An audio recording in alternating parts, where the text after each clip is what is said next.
Hello everyone, I hope you're all having a fabulous Monday. Today I'm coming at you with our weekly Minks Monday Q&A. Before we get started, let me share the bag that I'm currently rocking, and that is the Louis Vuitton Pochette Matisse in the monogram canvas. Again, I cannot get enough of this bag. Alright, so grab your coffee, grab your tea, let's start your workout, let's go to work, let's do your laundry, whatever it is that you do, come join me. We have some awesome topics to cover today. Starting with the first question from Becky Edwards. On my last visit to my local TJ Maxx store, UK sister to TJ Maxx, they were selling a Preloved Louis Vuitton multicolor Alma bag. They also now sell Preloved designer jewelry from various brands. Whilst I know they stock some new luxe goods, Dolce & Gabbana, Marc Jacobs, and Kate Spade mostly, I have never seen Louis Vuitton there before. Thoughts, please? It makes me a little sad. P.S. Their price also seemed high to me, £999, and that's by the by. A fantastic question. All right, so I know that here in the States, mostly on the East Coast, the TJ Maxx stores end up having the Preloved luxury goods, the Louis Vuitton, Gucci, Chloe, although I've never seen a Chanel bag. I'm still holding out for that. But I don't think I've ever really seen too many luxury, Preloved luxury goods at TJ Maxx stores on the West Coast. I know that, what's it called? Neiman Marcus Last Call or Saks Fifth Avenue, they end up having Hermes pieces mostly, and they also have Louis Vuitton pieces. Now, when it comes to selling at a TJ Maxx or anything like that, I know that a lot of people aren't a fan of it because they feel that it takes the exclusivity away, the appeal away from the brand because it's being sold at a discount store, if you will. But for me, my biggest gripe isn't necessarily the fact that it's at TJ Maxx, it's the way that they end up displaying the handbags. They just kind of have them on this table, kind of like thrown all willy-nilly. Like, where's the glass case? Where's the lighting to see the hardware glisten? I mean, obviously, we're all, handbag addicts here, so we always like to make sure that the bags are taken care of. So that's what makes me, that's what saddens me the most, is just seeing how they just kind of throw them on there like it's no big deal. But, I feel that when it comes to selling at a store such as TJ Maxx, I think that their pricing is ridiculous. Like what you mentioned, £999. And sometimes the condition that they're in doesn't reflect the price point that they are. And not only that, when I go into TJ Maxx, or what I like about the store is the pricing that they have. They have great quality clothing, for me anyways, and I like the price points for the items that I'm purchasing. But when you're trying to, add a little bit of luxury into the store and you're still trying to charge these ridiculous prices, that's not going to work, you know what I mean? Because I'm going there specifically for the pricing that they have. So I feel that it's only fair for the pricing to reflect where they're trying to sell the item, you know what I mean? So that doesn't work out for me. But I know, like I said before, there's a lot of different stores that end up selling them. Of course, Saks and Neiman's, all of these stores, especially on the East Coast. Again, if you go to the department store, a lot of them have Louis Vuitton stores. They have, all these other designer goods that you can purchase there. But it doesn't make me sad, only because I know that there's a lot having to do with the gray market and how they end up acquiring the items. But to me, it's mostly the fact of how they end up displaying them and the price points that they have. It's like, come on. No.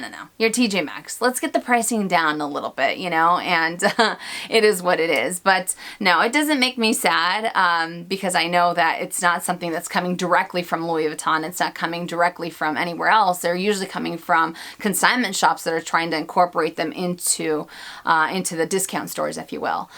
So hopefully that was able to answer your question, but I would love to hear your guys' thoughts on this and, see what you think. Like I said before, a lot of people aren't a fan of it because it takes away from the attraction or the appeal of these luxury goods. But, I feel that if more and more stores are trying to add them, it might end up being, if you're able to get Louis Vuitton at more and more stores, even if it's Preloved, who knows, it might end up affecting their resale value in the long run because now it's even easier to acquire them anywhere, not necessarily a consignment shop or not necessarily going into Saks, Neiman's, Nordstrom, or anything like that. Now you can end up getting them at places such as TJ Maxx. So again, I would love to hear your guys' comments or your thoughts on this topic. Next question from Melinda B. What do you think about the Louis Vuitton Kabuki collection? I think it's awesome, but I feel it's so bold, people are scared. I ordered the Neverfull and I can't wait to see if I love it or return it.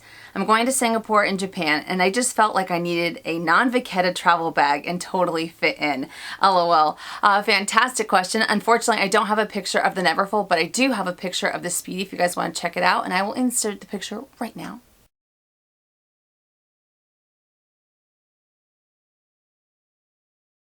The Louis Vuitton Kabuki collection, I'll have to agree with you. It is very bold. It has those bright, vivid colors, but for some reason or another, I think that it works with a monogram, and then you have that beautiful khaki epi leather, which I am loving. You have the color-treated handles, the red interior, so everything just kind of works together.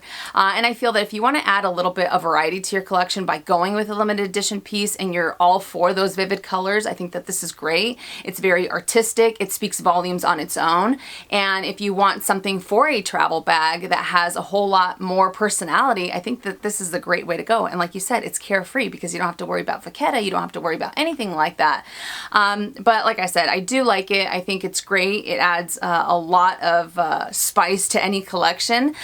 It is a little too out there for my own taste. And some of the SLGs that I was looking at, or some of the bag charms, they are just a little, they end up pushing the envelope a little too much for me, but I do like the fact that it seems that they had a lot of fun with this collection, just introducing those colors and just kind of combining different prints and different leathers all together, and it just works, I think. And I think that it's one of those collections that you either really love or you really hate, you know what I mean? Or it's not maybe for you. But I would love to hear what you decided to do with the Neverfull, if you decided to keep it or against it. But great question. Hopefully I was able to help. Next question from Bianca Camellia. I got my heart set on a Speedy 30 in Damier Ben. The thing is that I'm usually a tote kind of girl, so I'm not really sure how a top handle bag is going to work out. I know that we have the Speedy bandolier, but since I have a fairly large bust, I don't feel comfortable in crossbody bags. I'm conflicted. Should I go for the Speedy or look for another bag? This is a fantastic question, and I do have the Speedy 30 in Damier Ben, the classic Speedy, so we have a little bit of eye candy. And I'm kind of like you, even though I do have a couple top handle bags in my collection, I definitely prefer a tote. I'm more of a tote girl. I feel that they're a lot easier to incorporate into my lifestyle than a hand carry bag is. But if you are looking to add this to your collection, there are a few things to take into consideration. Number one, the fact that you won't have as much play, or you won't have the option of being as hands-free as you would like with a top handle bag as you are with the tote. Because with the tote, you just throw it on your shoulder, you're good to go. If you're running errands, if you need both hands, you don't have to worry about that. But when it comes to this, you either have it in the crook of your arm, and it can get a little heavy depending upon how many items you have inside, or you constantly have it in your hand. So you really only have one hand to play with if you need, like I said before, if you need to be hands-free. So that's really the biggest thing to take into consideration. Another thing that I'd have to say is when it comes to a tote, you're able to see everything at a glance. You open up your bag, it's very easy to retrieve the items because of the opening that it has. Now, when it comes to the Speedy 30, it's still a very generous zipper compared to the 25 or even some of the other handbags that the fashion house has, but still, it's not as open as a tote is. And sometimes the items end up just kind of laying on top of each other, you know what I mean? Unless you are specifically looking to add a, what's it called, a purse organizer to it. It would make it a lot easier to find the items, if you will. So that's something else to note. But, you know, it's all a matter of personal preference. Like you said, you are a tote girl. If you're looking to add variety to your collection, by going with something like a top handle really adds the variety that you're looking for. And who knows, maybe by venturing into something different, you'll end up finding a you'll end up finding a different style of handbag that you really appreciate, and maybe you'll end up using it on certain aspects of your lifestyle, not necessarily for, not something that you'd use daily as you would a tote or anything like that. So if you want to go against the norm, then I definitely recommend going for the Speedy 30. It's great. I think you guys know that. Even though I do like the bandolier, there's something about the classic that I'm always drawn to. I don't know. I like the way that it looks. So that's something that you have to just figure out what works best for you. And I would also have to say that if you're already having doubts about it, I would just kind of sit on it for a little bit longer until you find maybe there is another bag that just checks off all the marks and you don't have to think twice about, versus being a little apprehensive when it comes to adding the Speedy 30 to your collection. So I don't know if that helps, but I know it's really hard, considering, like you said before, that you prefer totes.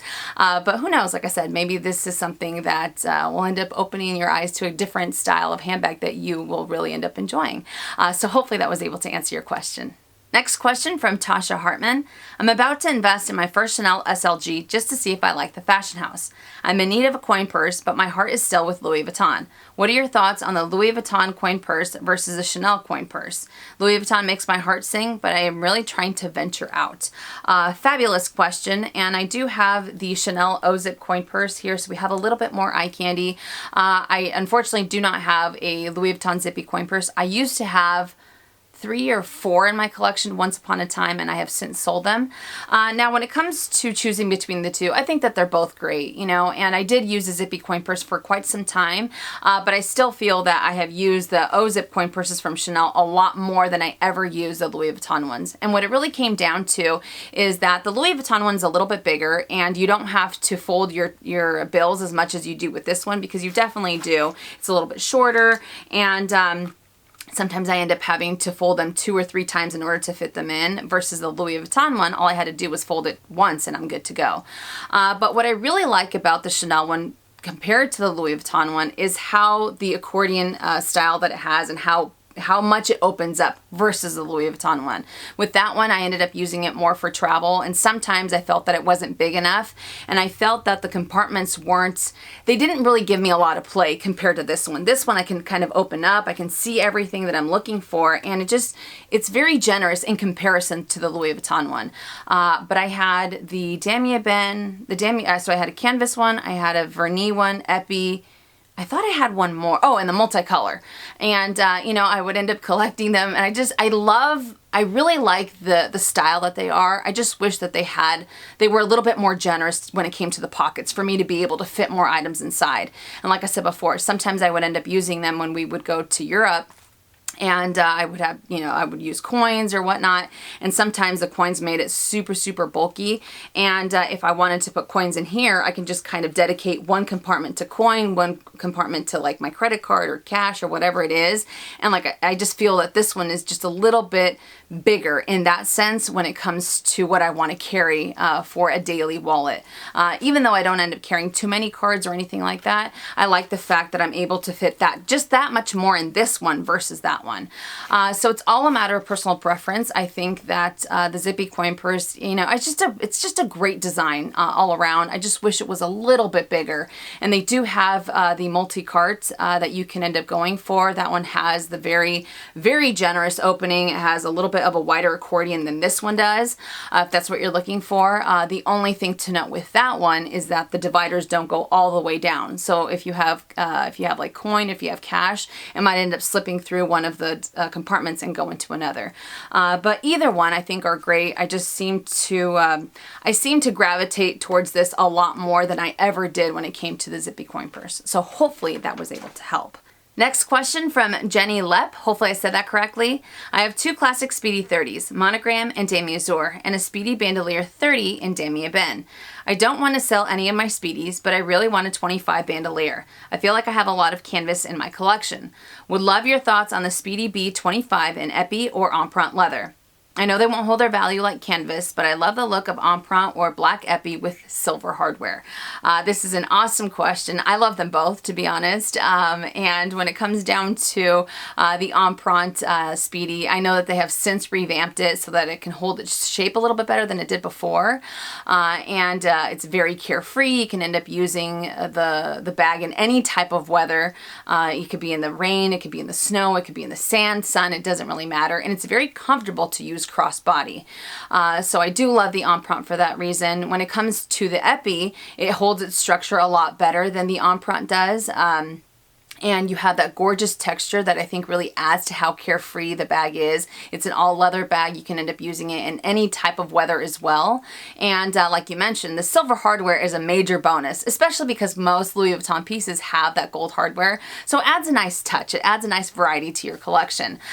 So like I said, you can't go wrong with either or. There is something to know when it comes down to using, or when it comes down to these bags. When it comes to Empreinte, over time, the embossing won't be be as prominent as it is when you first got it, and that's just depending on how much you end up putting inside of the handbag. So I know that they have since revamped it so that it doesn't happen as quickly as it did once upon a time, but it's still something to note or something to keep in the back of your mind. And when it comes to epi, over time, it is also prone to creasing, and it ends up creasing at the very top, usually by the zipper or on the bottom. And I've heard people say that, again, it's also kind of like Empreinte. It depends on how much you end up fitting inside of the handbag. So either one, like I said, I think that they're great, but the cons, if you will, is something that would happen over time. It's not something that would happen 2-3 months or anything like that. But I think that they're great, you know, and I feel that the epi, I don't know, there's something about the Empreinte Speedy that I have always been attracted to. I have always wanted to add a 30, a classic 30, a vintage 30 to my collection, but for some reason I just can't end up pulling the trigger on it. But I do like the way that it looks, and again, it's very, very carefree. It's a workhorse type of bag, and the fact that you don't have the LV all over, you know, all over the print, it's very understated. It's very, it's just very classic in that sense. And I feel that when it comes to the Empreinte, yes, you have the logos that are embossed, but I also like the fact that it's very, I don't know, I feel like there's something about it that really adds to the beauty because it has the embossing of the monogram throughout it. So I don't know if it's helping or not, but it's just something to take into consideration. And out of the two, again, I don't know if I mentioned it, I probably did. I just feel that the Empreinte is just going to be a lot easier, a lot more comfortable to use crossbody versus the epi, but the epi will end up holding its shape a lot better than the Empreinte does. So I hope I was able to help, and let us know which one you decide to go for, but you can't go wrong with either one. All right, next question from Catherine Cardozo. Hopefully I said that correctly. I'm looking into purchasing my first Chanel, and I'm so undecided between the Jumbo Classic Double Flap and the Trendy CC. What is your personal opinion? Fabulous question. When it comes to Chanel, I'm a big fan of the Jumbo. As most of you know, this was my holy grail bag. It just has the felt on here. I didn't feel like taking it off. All right, I was super lazy. I'm like, I don't want to take it off. But this was my holy grail bag. I don't use it as much as I do my medium large, but I love the fact that it's timeless. It will never go out of style. I feel like this is the type of bag that you can dress up, you can dress down, you can use in any single aspect of your life, and it actually ends up fitting quite a bit. When it comes to the Trendy, unfortunately I don't have a picture, so I will make sure and put a link on the description box below. When it comes to the Trendy, it's actually a little bit more expensive than the classics are. And the best way to describe it, if you guys haven't seen it, it's very similar to, I believe it was called a Kelly Chanel. It was very similar to a Kelly from Hermes. But the best way that I can describe the Trendy CC is that it reminds me of a Louis Vuitton Pochette Métis because it has the 3 compartments. And like I said, it's a lot more expensive than the classics are. The largest size of the Trendy, I believe, retails for $7,000 here in the States versus a Chanel Maxi, which is the largest of the classic flaps, ends up retailing for $6,000 if I'm not mistaken. So $6,000. So it's a $1,000 difference. And when it comes to the Trendy, it just has a whole lot of compartments going on. It ends up fitting a lot more than the Jumbo does. And I think there's just something about it. I think it is just phenomenal. I think it is a stunning handbag. It has the organization that you're looking for. It has that type of chic design, that classic design. I also feel that it looks very, very timeless, and it has a bar that says Chanel at the very top where the handle is, and the handle ends up sitting upright. That I just feel adds a lot more just style to the handbag. I don't know what it is. I'm a big fan of the Trendy. And I feel that you can't go wrong with either one. If you are, what you said it was going to be your first Chanel, if you want to try out something a little different than going for a classic, the classics are always going to be there. It's something that you can get at any point in time versus the Trendy. I know that those sometimes seem to be a little bit harder to find. So you can end up going for something against the norm, going for the Trendy, and it's just one of those bags that you can incorporate into your lifestyle very, very easily because it just offers so incredibly much. And out of the two, I honestly think that they both hold their resale value pretty well, considering how expensive the Trendy is. But I mean, well, let's be honest. I think the classic holds its resale value still a lot better than the trendy does, but it's there. It's pretty close, which is great considering the price point that it has. So I don't know if that helps or not, but it's very, very similar to a Pochette Métis, and we all know how crazy I am about the Pochette Métis. The fact that you can carry so much with you. And the jumbo, you can still fit quite a bit of items in here, but because it has the double flap, it takes away from how much more you can fit inside. That's why a lot of people are a big fan of the single flap, because you don't have that extra flap that you're giving space to something else. You can end up maximizing your space when it comes to the trendy, if that makes any sense. So again, I don't know if it helps or not. I'm a huge fan of it. So good luck on your decision. Oh man, every time I look at the trendy when I've gone into the boutique, I don't know what it is. It's just gorgeous. To me, it looks very retro. It looks very vintage. It has that appeal from the 1940s that I am just in love with. You know what I mean? Anyways. Next question from Stephanie Nichols. Have you ever bought a bag or wallet, etc., under the impression it was genuine and it wasn't? What did you do? This is an awesome question. You know, once upon a time, many moons ago, when I used to be on eBay. On eBay is the platform that I used to sell most of my Coach, actually almost the entirety of my Coach collection. When I started to dabble with luxury goods, I mentioned this before, I actually ended up buying something and I thought it was authentic. You know, the person ended up sending me pictures of the item, the receipts, everything was good to go. The person had, 100% feedback, and I was excited. I was really stoked about this purchase. And I didn't know as much of the fashion house as I do now, but when I got the item, the thing that was like a dead giveaway was the fact that I didn't receive the bag that was pictured. You know what I mean? So I had to go through this long, drawn out, tedious case with PayPal and eBay. It took like a month and a half, 2 months for me to get to the bottom of it, to get my money back. And it was horrible. And I feel that that's really what's kind of deterred me from using eBay again, just because of what I went through, ages ago. And I know that they've cracked down big time on the requirements for selling, and the process is a lot easier. And what I particularly like now is the fact that you have so many different resources to get your items authenticated before you buy it.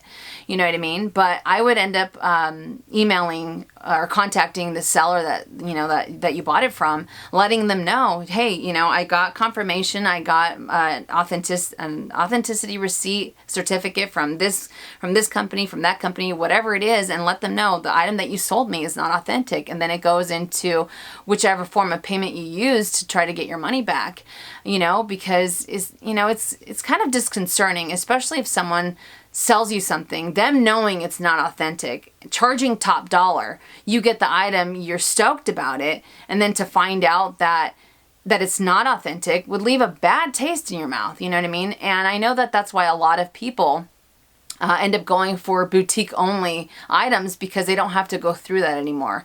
Yes, you're paying a little bit more, but it's almost, the authenticity is guaranteed because you don't have to go through any of those steps. You don't have to worry that the item is going to turn out to be a replica when you're paying all of that money. But I would go toe to toe with that person, and I would say, first of all, you're selling me something that's not authentic, blah, blah, blah. Maybe that person didn't know, but I feel that when it comes to that person, if they didn't know, they need to take the proper steps to make sure that their item is authentic before they even list it. They can't just say, well, I got this from a friend, or I bought this from eBay, I bought this from whoever, and I'm selling it for authenticity. You have to make sure that it is authentic. You know what I mean?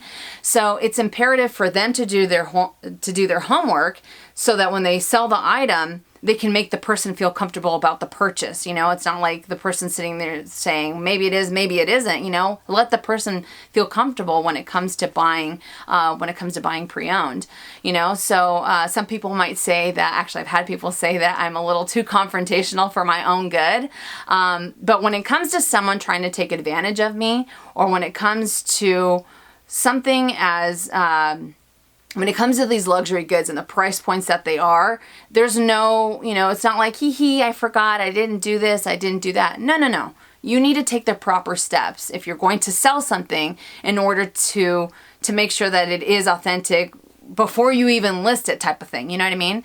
But I'm very confrontational when it comes to things like this, because I am a nice person, but when you try to take advantage of me, yeah, not so nice, you know what I mean? But yes, I would get the item authenticated. I would go back to the person and say it's not authentic, and maybe you'll be able to work it out without going through PayPal or without going whichever route you ended up purchasing the item, and hopefully that person will say, you know, my apologies, here's your money back. No, you know, I'm sorry I put you through that. But if they are hesitant, you know, you have all that backup ready to go, and you're saying, no, it's not authentic, this is what you sold me, and then you move on from there. So fingers crossed if you're going through that, and hopefully everything ends up being resolved. But no, I would go back and let them know what's up. You know what I mean? And the last question from LV4 Samson. I've been thinking of starting a YouTube channel, but curious about how long editing takes. On average, how long does it take to film, edit, and upload your videos? I've been asking other YouTubers to get an idea of what to expect before I start. This is an awesome question, and if you're looking to start your YouTube channel, I think that's great. I hope you have a blast. It's a wonderful place to connect with so many different people from all over the world, and you'll have more fun than you can ever anticipate. When it comes to editing, it all depends on the person, and it depends on what it is that you're talking about. I know every YouTuber is going to be different. But, you know, for example, when I first started my YouTube channel, I would turn on the camera and I would just go. It was just a one shot type of video, no editing or anything like that. Now it seems like, I don't know if it's because I'm older, I end up repeating myself multiple times. I go round and round in circles sometimes when it comes to questions. So there's a lot more edits on my videos. And like I said before, it all depends on the topic that you're discussing. Like for me, I have a lot of edits on review videos because I have so much information that I want to get into the video. You know, that I want to make sure that it's cohesive. I want to make sure that it's not me rambling all over the place. So I have a lot of, I have a lot of cuts, as I mentioned. But on any given day, oh man, on average, when it comes to editing, maybe it's because I have the gift of gab, like I've mentioned before. I just keep talking and talking. But for me to sit down, edit, upload one video, it can take anywhere from 4.5 to 5 hours for one video. And if it's a review video, it takes a lot longer. Sometimes the camera isn't working, or I have to go through multiple batteries, multiple, what's called memory cards. It all depends. Sometimes my neighbors are crazy. You guys know that. So I want to make sure that that's not in the background. You guys can hear that and not me type of thing. Or sometimes the computer, like I said, is just not, it's just not working out for me. But yeah, 4.5 to 5 hours. But like I said, review videos could be anywhere from 6 hours to 7 hours. And it's crazy is what it is, but it's still so much fun, and the more and more you do it, the more comfortable you get, it seems like, even though for me, actually, that seems to be the exact opposite because I just ramble about nonsense, If you guys saw half of the bloopers that I have when I do my videos, you'd be like, who is this crazy lady? But no, it's a lot of fun. And if you just want to have fun with it's all about how much fun you have doing it, If you're looking at it from, is it going to be tedious? Is it going to be this? That takes away from the fun that you're having. But just kind of go with the flow. And as time progresses, you'll start to kind of figure out what works out for you, what doesn't work for you. Sometimes I stumble on my words. You guys see that. Sometimes you don't. It all depends on what it is that's going to be out there. But whatever it is, be yourself 100% and have fun with it, and everything else will just kind of fall into line. All right, you guys, so that does it for Minks Monday Q&A. I hope I was able to help. You guys had some awesome questions, and I tried to incorporate as much eye candy as possible. For this week's lineup, I have a couple of different videos. I think I'm going to shoot for making one of them on Saturday, if not Friday, maybe Friday or Saturday. like my top, my most used small leather goods. I've been getting a lot of questions on Instagram, and I just wanted to go into specifics when it comes to that video. See, like I was saying, sometimes the words just don't come out.